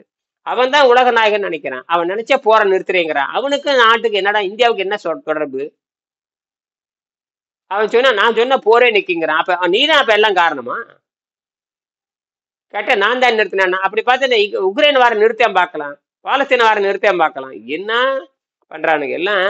இந்த ஒண்ணும் இல்லை, இந்த ஆணவம். அவங்க கொஞ்சோண்டு காசு இருக்குது, அவன் கொலைக்கருவி நிறைய கொலை செய்யற கருவி வச்சிருக்கிறான். இந்த கொலைக்கருவி நம்பிதான் மதமே கொலைக்கருவில வளர்க்கப்படுகிறது. கொலைக்கருவிகளை மதவாதிகள்ட்ட பூரா கொலைக்கருவி இருக்குது. எல்லாம் காட்டு மிராண்டிகள் தான். மனிதனிடம் எவனுமே கிடையாது. எவனுமே என்னதான் பண்றது? அப்புறம் எப்படி ஒழுக்கம் இருக்கும்? அந்த உணவு ஒழுக்கம் அவனுக்கு கிடையாது. எல்லாம் பச்சைக்கறி திங்கிறவன் தான். பச்சைக்கறி திங்கிறவன், வறுத்தக்கறி திங்கிறவன், இவனுக்கு என்ன அறிவு இருக்கு? அந்த வைரஸ் பூரா உள்ளே இருக்குதுங்க. உணவு சாப்பிட்டா வைரஸ் ஏறுதுங்கிறான். இல்லைன்னா வைரஸ் ஏறிக்கும். அப்ப நல்லா அந்த ஒழுக்கத்துல கொண்டு வந்துகிட்டே இருக்கணும். அப்ப இதுதான் இந்த அது இந்த இந்த மாதிரி மனிதன் தவறா போறாங்கிறதுக்காக எல்லா மதங்களும் மறைமுகமாக உண்ணாவிரதத்தை ஆதரித்தன. எல்லா மதங்களும் மதத்துல தப்பு நடக்கும் பொழுது அப்புறம் அதுல இருக்கிற சீர்திருத்தவாதி இருப்பாங்க இல்லையா, அவங்க தான் நம்ம சாப்பிட்ற உணவு தான் காரணம் சொல்லிட்டு தெய்வத்து மேல ஒரு பழியை போட்டு, தெய்வங்கிற ஒரு கொள்கையில பழியை போட்டு, எல்லாரும் இருங்கடான்னு சொல்லி காட்டு மிராண்டிகள் தானே சொன்னா கேட்பானல்ல. சினிமா கூத்தாடி நம்பி நாடு பின்னாடி போற மாதிரி அந்த அந்த சீர்திருத்தவாதி பின்னாடி அவன் இவன் போறான். அப்ப சீர்திருத்தவாதிக்கு மட்டும்தான் மூளை இருக்குது, மற்றவனுக்குள்ள மூளை இல்லை. அப்படி ஆயிப்போச்சு. அப்படி நினைச்சுக்கிறான். அவருக்கு மட்டும்தான் மூளை இருக்குது, எங்களுக்கெல்லாம் மூளை. இப்படி ஒரு நம்பிக்கை. அவர் மட்டும்தான் மூளை இருக்கிற மாதிரியும், கூத்தாடிகளுக்கு மட்டும் மூளை இருக்கிற மாதிரி இவனுக்கு மூளை. இப்படித்தாங்க நாசமா போகுதுங்க. அப்ப இயற்கை எல்லாத்துக்கும் மூளை கொடுக்கும். பகுத்தறிவோடு கேள்வியை கேட்டது இறைவனை மட்டும்தான் அந்த கேள்வி கேட்டான தவிர வேற பகுத்தறிவா வேற எதையுமே கேள்வி கேட்கல. கடவுளை மட்டும் கேள்வி கேட்டிருந்தா, கடவுள்கிட்ட மட்டும் கேள்வி கேட்டான தவிர அந்த தன்மை என்ன சொல்லப்பட்டிருக்கோ அதை ஆராய்ந்து இப்ப நேத்து கூட நான் உங்களுக்கு ஒரு வீடியோ ஷேர் பண்ணியிருந்தேன். அதுல கரெக்டா அந்த சிவ தத்துவம் என்னன்னா என்ன, சக்தி தத்துவம்னா என்ன, நமக்கு இப்போ நம்ம அறிவியல் ஆராய் கொண்டு அந்த காட் பார்ட்டிகள்லாம் என்ன, அது அணு லெவல்ல எக்ஸ்பிளைன் பண்ணும்போது நிறைய சின்ன சின்ன சின்ன சின்ன பிசிக்ஸோட டேர்ம்ஸ் எல்லாம் அட்டாமிக் லெவல்ல பாத்துட்டு இருக்கேன், படிச்சுட்டு இருக்கேன். சரி, உங்க கூட டிராவல் பண்ணணும்னா அதெல்லாம் கொஞ்சம் தெரிஞ்சிருக்கணும் இல்லையா? இத்தனை நாள் அந்த பார்த்து தொடவே இல்ல. நேரம் பயங்கரம் ஓடிடுச்சு. அடங்க அப்ப பக்கம் மணி 57, 4:30, 5:30 ஆகி போச்சு. நேரமே போனதே தெரியல. சரி சரி சரி.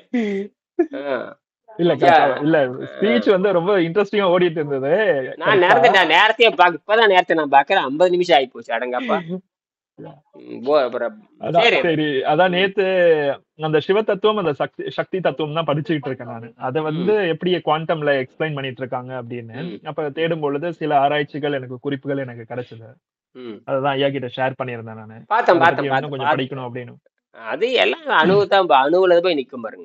அணுதான், அதான் அந்த அணுவதான் வந்து அந்த சிவத்தன்மையும் அந்த சக்தி தன்மையும் அதே தான் மாத்தி மாத்தி சொல்றாங்க. அந்த ஃபோர்ஸ், இப்ப நீங்க சொன்ன டேர்ம்ஸ் எல்லாம் அதுல கூட சொல்லியிருந்தாங்க. எனக்கு தெர்மோடைனமிக்ஸ், தெர்மோ அப்படின்ற வேர்ட்ஸ் எல்லாம் இருந்தது அதுல. அதெல்லாம் ரொம்ப இன்ட்ரெஸ்டிங்கா இருந்தது. எப்படி அதை வந்து கடவுள் தன்மையோட ஒப்பிட்டு பார்த்து அந்த சிவ தத்துவத்தையும் அந்த சக்தியோட தத்துவத்தையும் எப்படி ஒன்னோட ஒண்ணு இணைச்சிருக்கு அப்படின்றதெல்லாம். நமக்கு இந்த 400 ஆண்டுகள் அடிமையா இருந்த பொழுது நம்ம செய்முறையில இறங்கல, இல்ல நாமளும் அணுவை கண்டுபிடிச்சிருக்கலாம். நாமளும் அணு எப்படி இந்த வெள்ளைக்கார முண்டங்களை அணுவை கண்டுபிடிக்கிற மாதிரி நாமளும் அணு தத்துவமாக நடைமுறைப்படுத்தி உனக்கு சுதந்திரமா கொடுக்கல. உனக்கு செய்முறை செஞ்சு பார்க்கறதுக்கு வாய்ப்பு இல்லை. இந்த வெள்ளைக்கார முண்டங்கள் தான் பண்ணானா. அவன் தான் இந்த செய்முறையை செய்யக்கூடாதுன்னு அவன் கொண்டு வந்தான். செய்முறை செய்யக்கூடாது, அறிவியல் தத்துவத்தை பேசிட்டு செய்முறை செய்யாம போயிட்டான். அந்த அவன் தான் அந்த காட்டு முன்னாடி பண்ணது. அந்த விபச்சாரி தான் அந்த வேலையை பண்ணது. அந்த விபச்சாரி சொல்றதை கேட்டுட்டு தான் இந்தியாவில் இருக்கிற எல்லா அரசியல் முண்டங்களும் அவனுடைய கல்வி கொடுக்க ஆரம்பிச்சிட்டாங்க. அது அடிப்படையே தப்பு. அதாவது அவனுக்கு அப்பவே தெரிஞ்சிருக்கு இவங்க தமிழர் நாகரிகம் வந்து முன்னேறிய நாகரிகம் தெரிஞ்சிருச்சு. தமிழர் மொழியும் அது மாதிரிதான், பண்டைய தமிழும் தெரிஞ்சிருச்சு. இவங்க எல்லாமே கண்டுபிடிச்சு வச்சிருக்காங்க. அவங்க கேர்ஃபுல்லா என்ன பாத்துக்கிட்டாங்கன்னா இது உலகம் முழுக்க பரவாம இருக்க என்னென்ன செய்யணுமோ அதை எல்லாமே செஞ்சுட்டாங்க. தமிழர் நாகரிகம் உலகெங்கும் பரவக்கூடாதுங்கிறது வெள்ளைக்கார முட்டத்தின் அடிப்படை சக்தி. ஏன்னா இந்தியா பூரா தமிழர் நாகரிகம் பரவி இருக்கு. எங்க போத்தாலும் அந்த கிறுக்கெழுத்து வந்துருது. கிறுக்கெழுத்து, வட்டெழுத்து, சித்திரத்து பூரா கடைசியில தமிழர் நாகரிகம் வரைக்கும் போயிடுச்சு. அதுல கேர்ஃபுல்லா பாத்துக்கிட்டது நம்மளுடைய சொத்து மட்டும் எடுக்கல, இங்க இருந்து சொத்து மட்டும் எடுத்துட்டு போல, நம்மளுடைய கண்டுபிடிப்புகள் எதுவுமே அடுத்த ஜெனரேஷனுக்கு போக கூடாது. எப்படி சுத்தினாலும் இந்தியாக்குள்ள மட்டும்தான் அதை சுத்திட்டு இருக்கணும் அப்படின்ற மாதிரி சுத்த விட்டாங்க நம்மள. அது அவங்களது பெருசா கட்டி நம்மளது சிறுசா கட்டிட்டாங்க. அதுக்கு பின்னாடி வந்து என்ன பண்ற, அப்புறம் மத நாகரிகம் உள்ள பூந்து இந்த மதத்துல இருக்கிற பொய் பரட்டுகளுக்கு அடிப்படை வைத்துக் கொண்டு சில கூட்டங்கள் அதனாலதான் தமிழர் நாகரிகத்தை கண்டுபிடிச்சு அதை வந்து அடக்கியே பாக்குறது. இது ஒண்ணும் இயற்கையை ஒண்ணும் பண்ண முடியாது. இயற்கையே இன்னைக்குள்ள தத்துவம் வந்தாச்சுங்க. எல்லாம் எதை கண்டுபிடிச்சா யூடியூப்ல போட்டுடலாம். எதை அடுத்த வினாடி ஏற்றி விட்டுறலாம். எவனும் மறுக்க முடியாது. அவன் கடைசியில அங்கிருந்து உடையாந்துருவானுங்க. ஏற்கனவே இதுல நல்லவர்கள் இருப்பாங்க, எல்லா நாட்டும் நல்லவர் இருப்பாரு. அந்த ஆராய்ச்சியாளரும் தனி மூலையை இருப்பாரு. அவன் கண்டுபிடிச்சு சொல்லிட்டு போயிடுவான். அவன் சொல்லித்தான் இந்த வேலை நடந்திருக்கு. 2 லட்சம் ஆண்டுக்கு முன்னாடி தமிழர்கள் இங்க தமிழர்கள் இல்ல, ஆதி மனிதன் 2 லட்சம் ஆண்டுக்கு முன்னாடி திருவள்ளூர்ல அந்த குகையில வாழ்ந்திருக்கானுங்க. அந்த ஆதாரம் பூரா அங்க இருக்குது. அவன் சொல்ற 2 லட்சம் ஆண்டுக்கு முன்னாடி திருவள்ளூர்ல அந்த குகை இருக்கு. அங்கதான் பாக்குறேன். ஏன்னா எங்க வீடு பக்கம் தான், இப்பதான் நிலம் வாங்கியிருக்காங்க அந்த பக்கம். ஆமா, ம் அந்த திருவலங்காடுன்னு ஒரு ஏரியா இருக்கு. ம் திருவலங்காடுன்னு. அதுக்கு முன்னாடி ஸ்டேஷன்ல தான் வாங்கி வீடு நீங்க கட்டிட்டு இருக்கேன். தமிழ்நாடு அதாவது கெடிலம் குகை அப்படின்னு போடுங்க, கெடிலம் கேவுன்னு போடுங்க. தமிழ்நாடு கெடில ஆதி மனிதன் கெடிலம் நான் இப்ப கூட போட்டு விடுற மாதிரி கெடி அது வந்துடும். அது வந்து இப்ப என்ன ஆயிடுச்சு நீ பாருங்க, இப்பதான் புரிஞ்சிருக்கிறாங்க தமிழ்நாட்டுக்கு. இப்பதான் மானரோசம் இப்பதான் வந்திருக்குது, அரசியல்வாதிகள் இப்பதான் மானரோசமே வந்திருக்குது. சரி, சரி அப்படின்னா வெறும் நாகரிகத்தை, அதாவது எந்த நாட்டுல எந்த அறிவு இருந்தாலும் ஏற்றுக்கொள்ளணும். அதுதான் அது. அறிவு என்பது வேறு, நாகரிகம் என்பது வேறு. ஒரு நாட்டுல ஒண்ணு கண்டுபிடிச்சு கொடுத்தான்னா அந்த நாகரிகம் நமக்கு பொருந்தான்னு பார்க்கணும். அந்த மாதிரி தான் இதை பார்க்கணும். சரி, நம்ம இதை பத்தி மறுபடியும் நம்ம 6 மணிக்கு இதை பத்தி பேசுவோம். ம் நன்றி நன்றி.